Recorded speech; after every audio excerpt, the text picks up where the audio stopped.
평안하십니까? 나를 깨워주는 7분. 오늘은 4월 22일 목요일입니다. 오늘 함께 나눌 본문은 출애굽기 10장 1절에서 20절까지입니다. 주님께서 모세에게 말씀하셨다. 너는 바로에게 가거라. 그와 그 신하들이 고집을 부리게 하는 것은 나다. 이것은 내가 그들이 보는 앞에서 나의 온갖 이적을 보여주려고 그렇게 한 것이다. 그뿐만 아니라 내가 이집트 사람들을 어떻게 벌하였는지를, 그리고 내가 그들에게 어떤 이적을 보여주었는지를 네가 너의 자손에게도 알리게 하려고, 또 내가 주님임을 너희에게 가르치려고 그렇게 한 것이다. 모세와 아론이 바로에게 가서 말하였다. 히브리 사람의 주 하나님이 말씀하셨습니다. 네가 언제까지 내 앞에서 교만하게 굴려느냐? 나의 백성을 보내서 나를 예배하게 하여라. 네가 나의 백성을 보내기를 거절하면 나는 내일 너의 영토 안으로 메뚜기 떼가 들어가게 할 것이다. 그것들이 땅의 표면을 덮어서 땅이 보이지 않게 될 것이며 우박의 피해를 입지 않고 남아있는 것들을 먹어치우되 들에서 자라는 나무들까지 모두 먹어치울 것이다. 너의 궁궐과 너의 모든 신하의 집과 이집트의 모든 사람의 집이 메뚜기로 가득 찰 것이다.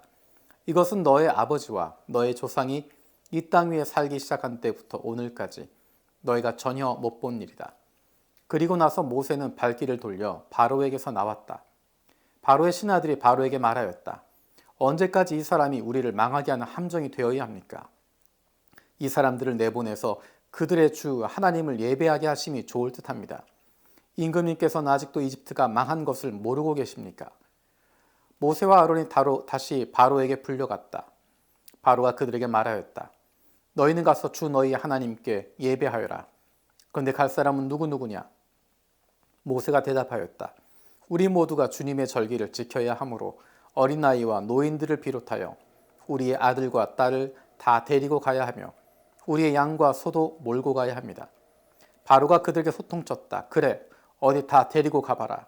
너희와 함께 있는 너희의 주가 나를 감동시켜서 너희와 너희 아이들을 함께 보내게 할 것 같으냐? 어림도 없다.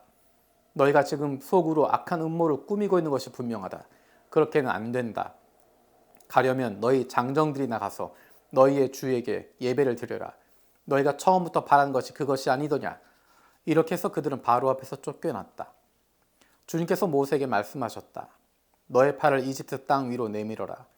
그러면 메뚜기 떼가 이집트 땅으로 몰려와서 우박의 피해를 입지 않고 땅에 그대로 남아있는 푸성귀를 모두 먹어치울 것이다. 모세가 지팡이를 이집트 땅 위로 내미니 주님께서 그날 온종일 그리고 밤이 새도록 그 땅에 동풍이 불게 하셨다. 그 동풍은 아침녘에 메뚜기 떼를 몰고 왔다. 메뚜기 떼가 이집트 온 땅 위로 몰려와서 곳곳마다 내려앉았다. 그렇게 많은 메뚜기 떼는 전에도 본 적이 없고 앞으로도 결코 볼 수 없을 만한 것이었다. 그것들이 땅의 표면을 다 덮어서 땅이 새카맣게 되었다. 그것들이 우박의 피해를 입지 않고 남아있는 나무의 열매와 땅의 푸성귀를 모두 먹어치워서 이집트 온 땅에 남아있는 들의 나무와 푸른 푸성귀는 하나도 남지 않았다. 그러므로 바로가 모세와 아론을 급히 불러들여와 말하였다. 내가 너희와 주 너희의 하나님께 죄를 지었다. 부디 이번만은 나의 죄를 용서하고 주 너희의 하나님께 기도하여 이 엄청난 재앙이 나에게서 떠나게 하여라. 모세가 바로에게서 물러나와 주님께 기도드리니 주님께서 바람을 가장 센 서풍으로 바꾸셔서 메뚜기 떼를 홍해에 몰아넣으시고 이집트 온 땅에 메뚜기를 한 마리도 남겨두지 않으셨다. 그러나 주님께서는 바로가 여전히 고집을 부리게 하셨으며 바로는 여전히 이스라엘 자손을 내보내지 않았다. 오늘 읽은 본문은 8번째 재앙, 메뚜기 재앙에 대한 이야기입니다. 이집트 역사상 경험해보지 못했던 수많은 메뚜기가 그 땅을 덮치게 됩니다. 앞에 있는 재앙들과 마찬가지로 역사상 그렇게 큰 재앙은 없었던 일들이 반복해서 일어나고 있습니다. 이것은 단순히 자연적인 것이 아니라 하나님께서, 이스라엘의 하나님께서 이루시고 있는 재앙이라고 하는 것을 누구나가 알게 됩니다. 하지만 재미있는 것은 바로의 모습입니다. 바로는 그것을 잃어버리고 있습니다. 바로는 왕으로서 준비가 된 사람입니다. 이집트를 다스리는 사람이고 당시 전 세계를 호령하는 사람입니다. 아무런 상식도 없고 아무런 지혜도 없는 사람이 그 자리에 있는 것이 아닙니다. 바로는 똑똑한 사람이고 정치적인 능력 있는 사람이고 올바른 판단력이 있는 사람입니다. 그런데 그가 행하고 있는 모습을 보십시오. 얼마나 그 모습이 답답하면 신하들이 그에게 이야기합니다. 7절에 이렇게 이야기합니다. 바로의 신하들이 바로에게 말하였다. 언제까지 이 사람이 우리를 망하게 하는 함정이 되어야 합니까? 이 사람들을 내보내서 그들의 주 하나님을 예배하게 하심이 좋을 듯합니다. 임금님께서는 아직도 이집트가 망한 것을 모르고 계십니까? 가장 지혜롭고 가장 탁월한 리더인 바로가 올바른 판단을 하지 못합니다. 못 이기는 척 모세와 아론을 부르지만 그 가운데 그 화를 더욱 돋구게 되어집니다. 하나님께서 내리신 재앙 때문에 어쩔 수 없이 그들을 보내겠다라고 이야기하지만 그 문제가 풀리니까 다시 마음을 굳혀버립니다. 바로의 마음에 있는 고집 때문입니다. 그가 가지고 있는 그 마음이, 그 고집이 다른 것들을 보지 못하게 하고 있습니다. 우리 마음속에 있는 고집이 다른 것들을 보지 못하게 하고 있습니다. 때론 우린 그런 사람들을 목격하게 됩니다. 지혜도 있고 지식도 있고 똑똑한 사람인데 정말 바보 같은 짓을 할 때가 많습니다.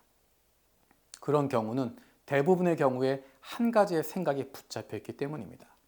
상식적인 생각을 하는 것도 아니고 신앙적인 판단을 하는 것도 아니고 올바른 판단하지 못하는 경우가 있습니다. 그 경우는 그의 마음이 다른 곳에 빼앗겨 있기 때문입니다.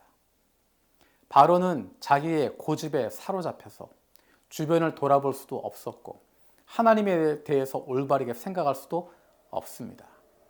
그 고집 때문에 그가 어려움을 당하게 되고 수많은 사람들을 어려움으로 고통 속으로 몰아넣고 있습니다.